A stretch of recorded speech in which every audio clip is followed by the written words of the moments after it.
হেজামারা ব্লকের রামসুন্দর ভিলেজ কার্যালয়ে রাতের আধারে আক্রমণ চালায় দুষ্কৃতীরা। এদিন দা দিয়ে দরজা কেটে ভেতরে প্রবেশ করে দুষ্কৃতীরা ভাঙচুর করে ভিলেজ কার্যালয়ে। আবারও আপনাদের জানিয়ে রাখছি, হেজামারা ব্লকের রামসুন্দর ভিলেজ কার্যালয়ে রাতের আধারে দুষ্কৃতীরা আক্রমণ চালায়, দা দিয়ে কুপিয়ে অফিসের দরজা কেটে ভেতরে প্রবেশ করে ভাঙচুর চালায় তারা।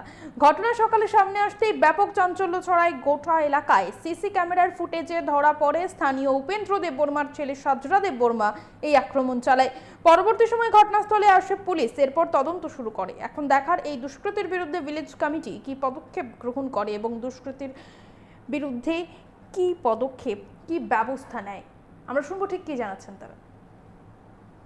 কিছু জানি না, আমি সকালে শুনছিল এই 9টার সময় জানছিল ওইটা এমনি আয়া দেখছি সব বাংলা চুঙা, ওই সিসি ক্যামেরা সব বাংলা চুঙা খালি। কে ভাঙছে জানেন আপনি? জানি না, জানেন না? জানি না। সিসি ক্যামেরা দেখছেন না আপনারা? দেখছি কে?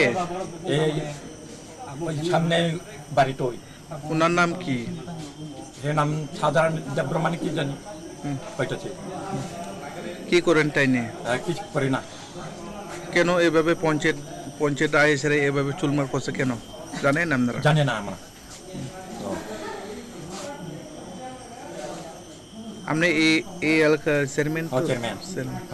কত বছর ধরে এখানে চেয়ারম্যান? আমি তো 5 বছর চলতেছি। 5 বছর ধরে না? মানে মূল উদ্দেশ্য কি যে তাই নিয়ে যেটা আইসেরা সিসি ক্যামেরা ভাঙচুর করা হয়? কিছু জানে না কেমনি করছি,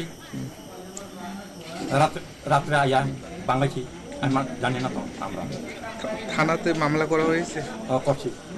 পঞ্চায়েতের নাম রামসঙ্গর বিশিষ পঞ্চায়েত সিস্টেমটা বাগানো হচ্ছে, এবারে তালা ভেঙে বলে দিচ্ছে। হ্যাঁ, এবার আমরা খবর পাইছি, আমরা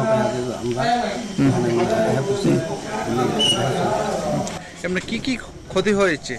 এই কত সিসি ক্যামেরা ভাঙছে, তারপরে তালা ভাঙছে, দরজা মধ্যে একটু দাও দিয়ে করছে, কাজপত্র সব ফালাই দিচ্ছে।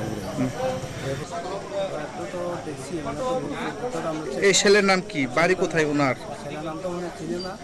হ্যাঁ, ছেলের নাম কোথায় চেষ্টা করুন, আমরা নাম সই করতে পারি।